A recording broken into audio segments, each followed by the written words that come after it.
Sejam bem-vindos a esse vídeo onde eu vou contar um pouquinho da minha trajetória profissional depois de formada, os caminhos que eu percorri e como eu vim parar aqui hoje. Se tu não viu, eu fiz um vídeo contando um pouquinho da minha trajetória na graduação e esse vídeo é a continuação então desse vídeo. Se tu ainda não se inscreveu, se inscreve aqui no canal, ativa o sininho para receber as próximas notificações dos vídeos, que vem muito material legal por aí. Não, amor, fica aqui que você tava bonita assim. Ai, tá bom, mãe, tá bom, mãe.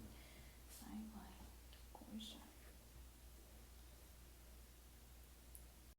Bom, logo que eu me formei, eu já tinha uma mentalidade durante a graduação de me preparar para os passos que eu daria a seguir. Então, o que eu fiz durante a graduação foi ser uma aluna muito participativa, eu tinha muitas redes, eu tinha colegas que já confiavam no meu trabalho, eu tinha contatos de outros profissionais, assim, além de dentro da universidade, e eu já tinha um currículo bem bacana, porque eu participava de pesquisa, apresentava em eventos. Então, quando eu me formei, eu logo fui fazer seleção para o mestrado. E eu fiz em 2 universidades e eu passei nas 2 com bolsa. E foi muito legal isso, assim, foram momentos muito especiais para mim, porque, como eu já contei para vocês, desde a época da graduação, nunca foi fácil financeiramente bancar essa escolha. Então, eu fiz o FIES, que é um financiamento onde eu comecei a pagar depois que eu me formei. O FIES ainda tem 1 ano onde eu não precisaria pagar e depois só que eu comecei a pagar as mensalidades. E no mestrado, então, eu também precisava muito de uma bolsa para conseguir cursar, porque eu não conseguiria bancar a mensalidade sozinha.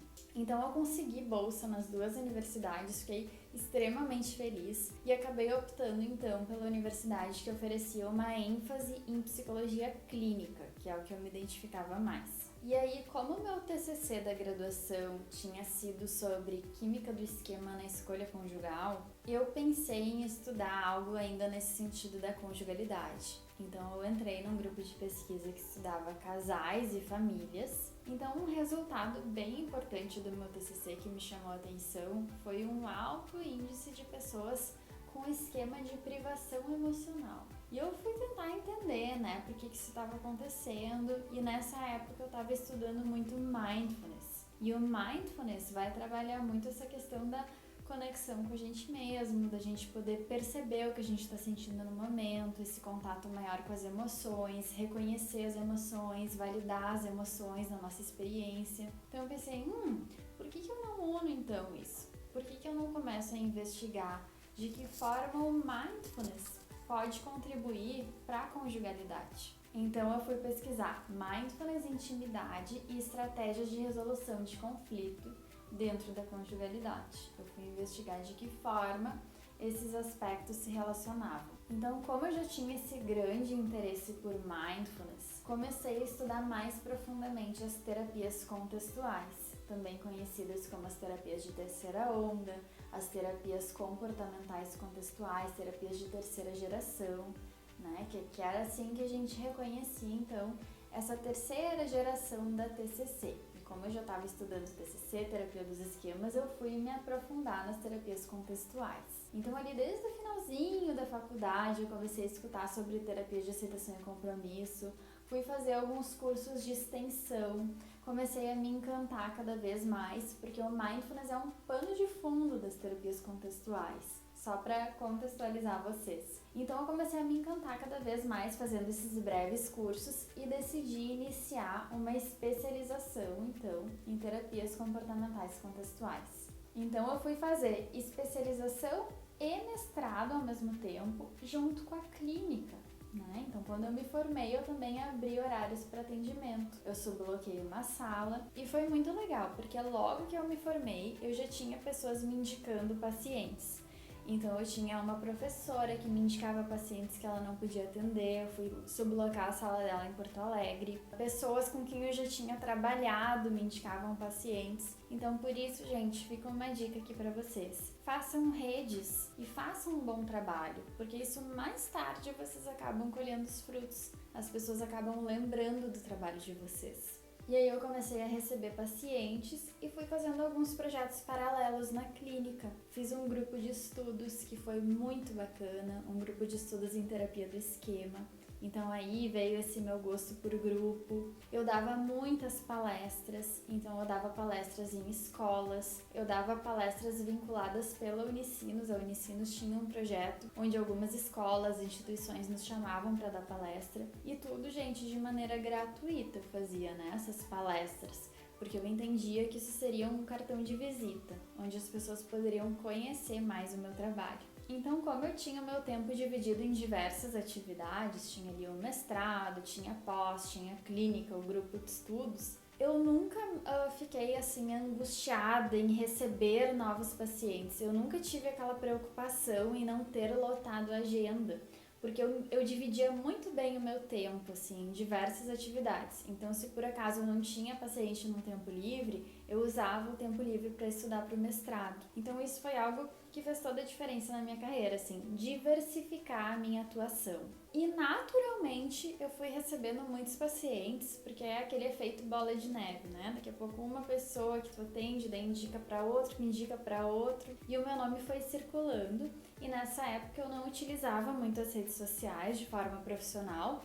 O que eu fazia só, desde sempre eu gostei muito de escrever. Então eu já tive um blog, já tive uma página no Facebook, onde eu colocava textos, reflexões. Então eu fazia isso de forma profissional, mas sem colocar o meu rosto, era aquela coisa muito escondida ainda, muito tímida. Como eu mencionei para vocês, então a minha clínica começou a crescer, eu comecei a ter mais pacientes, o mestrado começou a apertar mais, ficar mais difícil, coleta de dados, análise de dados, e após ainda mais, né, que eu tava fazendo em contextuais, eu comecei ali a adoecer. Então, nesse momento, eu tive que fazer escolhas. Então, teve uma época, nesse meio tempo, que eu tive que trancar a minha especialização em contextuais, porque eu não estava dando conta de fazer tudo, né? Então, eu preferi focar no mestrado e na clínica, nesse momento, até que eu conseguisse, então, dar conta mais dos estudos do mestrado. E depois, então, que eu estava terminando o mestrado, eu retomei a minha especialização em terapias contextuais, ali já mais inteira, mas podendo aproveitar os estudos, porque eu pensei que de nada adiantaria eu fazer uma especialização sem poder me entregar, sem poder estudar os materiais como eu realmente gostaria de mergulhar. Nessa época que eu tava adoecendo, assim, muito estresse por conta de tudo isso, eu até tive que dizer pra minha orientadora que eu ia fazer uma pesquisa mais simples do que a inicial que a gente tinha se proposto a fazer. Então foi uma época bem difícil, onde eu tive que fazer ajustes. Então pela primeira vez eu senti mais o peso da minha carreira e ter que diminuir de certa forma o ritmo, né? Não ficar me cobrando aquela excelência em tudo,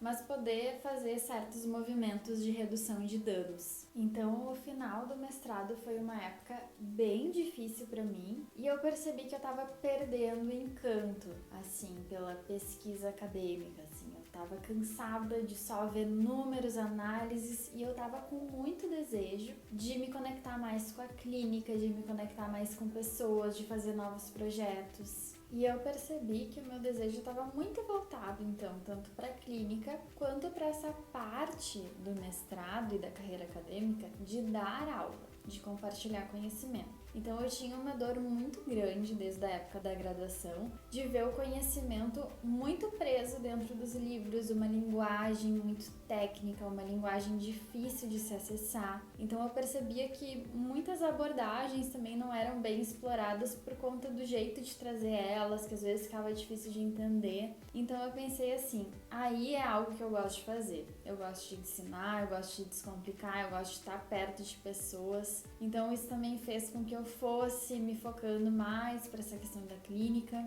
e desistisse então de fazer o doutorado, que era algo que a princípio estava nos meus planos de seguir carreira acadêmica, mas eu pensei, não, eu vou me focar mais nessa questão de dar aulas e de focar mais na clínica. E aí eu contei pra vocês que eu andava sublocando sala logo que eu me formei, mas aí também eu já tinha minha sala própria ali, logo depois que eu me formei eu fiquei um tempo sublocando e logo consegui ter a minha sala, mas era uma salinha bem pequenininha, eu brincava que era uma salinha de gnomo, trazia assim, né, os meus pacientes. E daí aquela salinha tava ficando pequena, tava um pouco satisfeita com aquela salinha e eu decidi então alugar um consultório maior. E aí acho que também é uma parte bem bacana da minha carreira, porque eu aluguei uma sala muito diferente. Era uma sala que não era aquele consultório típico de psicólogas que vocês vão ver a parede branca, tudo meio que um padrão, um estilo padrão de consultório. Era uma sala assim rústica, que tinha detalhes de madeira, tinha um design bem diferente, tinha um mezanino em cima, bem colorido. Eu pintei a parede de amarelo, tinha gatos dentro do prédio que às vezes visitavam a sala. Então ali eu acho que também foi outro passo que eu dei, muito conectado assim com esse meu lado de inovar, de criatividade, de sair da caixa, de fazer uma clínica mais autêntica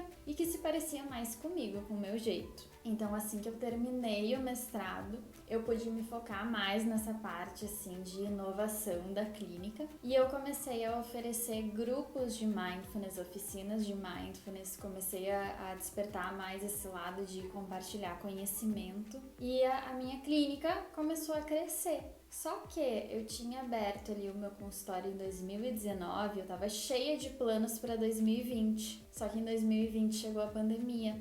Então eu comecei a descobrir esse atendimento online. Eu já fazia alguns atendimentos online, assim, mas não era o meu foco principal naquele momento. E com a chegada da pandemia, todos os meus atendimentos migraram para online. E foi algo bem interessante, porque a maioria dos meus pacientes se manteve no online. E naquela época que as coisas começaram a voltar para o presencial, muitos dos meus pacientes até queriam continuar no online, que tinham gostado, tinham se identificado, e eu também estava gostando muito desse mundo online. Então eu comecei a questionar se seria uma boa eu manter o meu consultório presencial ou não.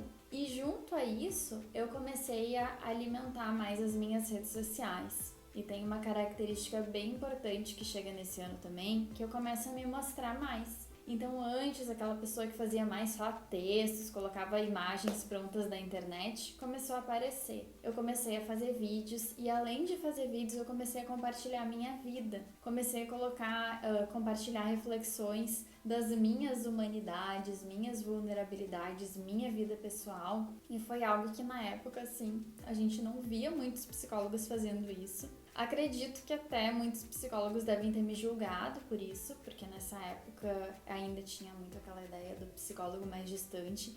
E é claro que com a abordagem que eu estava estudando naquele momento, né, as terapias contextuais, se incentivava muito isso. O psicólogo autêntico, o psicólogo poder mostrar quem ele é sem ficar numa caixinha muito engessada. Então eu considero que também foi um passo inovador para a época eu poder me mostrar mais, assumir mais o meu jeito, mesmo com a possibilidade de críticas que poderiam vir por aí. E isso fez então que eu começasse a crescer mais dentro das redes sociais, começasse a achar muitos profissionais com as mesmas ideias do que eu, então começou a crescer muito essa questão, né, do mundo online, das redes sociais, das páginas profissionais, então isso assim deu um boom de uma hora para outra e eu comecei a achar muitas possibilidades dentro do mundo online. Então eu comecei a dar palestras, aulas para lugares de todo o Brasil, comecei a atender pessoas de todo mundo, pessoas, né, de outros países também. E a coisa começou a crescer tanto que eu me dei conta, então, que o meu lugar seria no mundo online. Então, hoje, eu vejo que no mundo online eu consigo unir muitas paixões. Eu consigo tanto fazer os meus atendimentos de forma online, eu consigo tanto dar aulas e eu expandi muito o leque de possibilidades em dar aulas, porque hoje se eu lanço um curso, eu não me restringo só às pessoas da minha cidade, pessoas de qualquer lugar do mundo podem estar mais próximas. Hoje em dia eu também dou supervisão, então eu conheci uma rede de psicólogos incrível, eu consegui conhecer mais profissionais também através do mundo online, então eu considero que ampliou muito a minha visão e o jeito de fazer psicologia. Então, além de todos esses meus projetos no mundo online, eu tô com esse projeto novo aqui também, que é estar no YouTube. E o que me motiva para estar aqui hoje é justamente esse valor de compartilhar conhecimento, de descomplicar a psicologia, de não deixar a psicologia presa dentro dos livros e de conseguir ajudar, inspirar, facilitar outras carreiras para vocês verem que é possível, para vocês verem que as coisas elas podem ser leves, elas podem fluir de uma maneira melhor também quando a gente se conecta com aquilo que nos motiva, que brilha o nosso olhar. E como hoje eu tô aqui, eu não imaginava que as coisas estariam como estão hoje na minha vida, mas foi através desses pequenos passinhos e essas sementes que eu fui plantando que me permitiram então estar conectada com o que eu mais gosto de fazer e estar conectada dessa forma aqui hoje com vocês. Então eu espero que vocês tenham gostado desse vídeo. Comentem aqui embaixo mais coisas que vocês gostariam de saber, mais curiosidades. Eu tentei fazer um resumão de tudo aquilo, mas se vocês quiserem saber mais detalhes do mestrado, mais detalhes de captação de pacientes, palestras, comentem aqui embaixo para eu saber. A gente se vê nos próximos vídeos e até mais!